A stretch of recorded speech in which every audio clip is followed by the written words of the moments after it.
flat tire. Something many people dread to change and have had to change in the worst possible conditions ever. Many of you know how to do it, many of you don't, so I'm just going to inform you on how to correctly change a spare tire or a flat tire. The first thing you're going to want to do is go to your owner's manual. It's usually found in the glove box, unless you lose it, then you don't have one. But it'll tell you where your spare tire is, where the correct tools are. Many vehicles are different.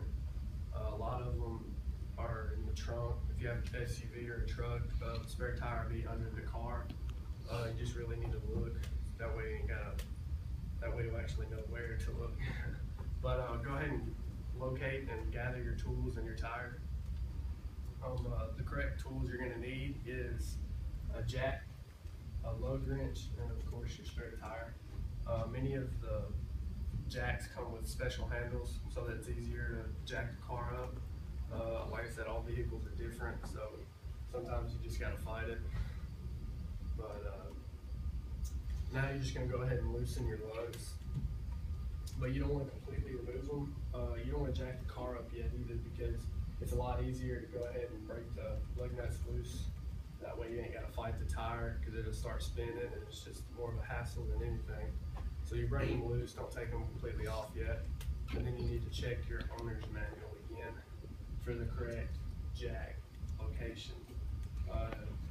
If you don't put your jack in the right spot, it can be kind of dangerous. I mean, because the last thing you want is for your car to fall on you or fall and just damage the car in general. So you definitely want to make sure you put that in the right spot.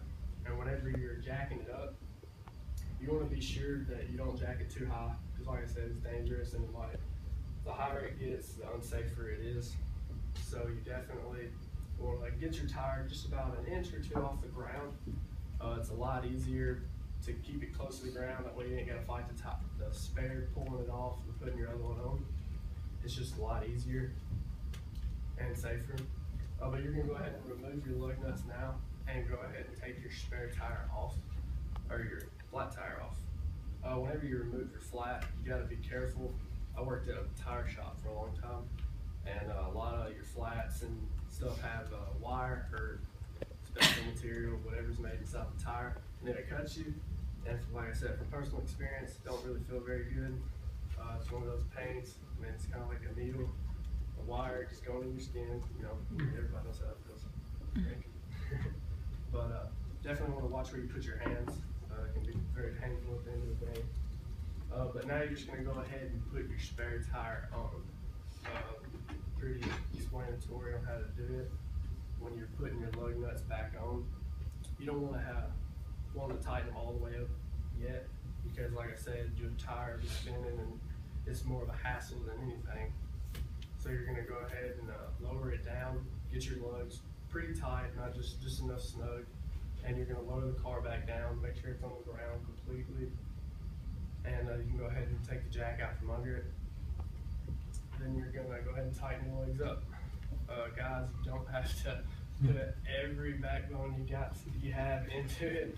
There's 5 of them for a reason. But girls, just tighten it as best as you can. The main thing you got to remember is it is a spare tire. It's not. They call it a donut for no reason. I mean, just look at it, and it's definitely not meant to be on there for 3 months. A lot of people don't know that, so you definitely want to get rid of it as fast as you can. It's not the safest thing to have. So now you're just gonna take all your tools, put them back where you found them. A lot easier when you put them back. It's a lot easier to go back, get them, and it gets your flat out of the way of everything. So, but other than that, that's pretty much how you change a flat.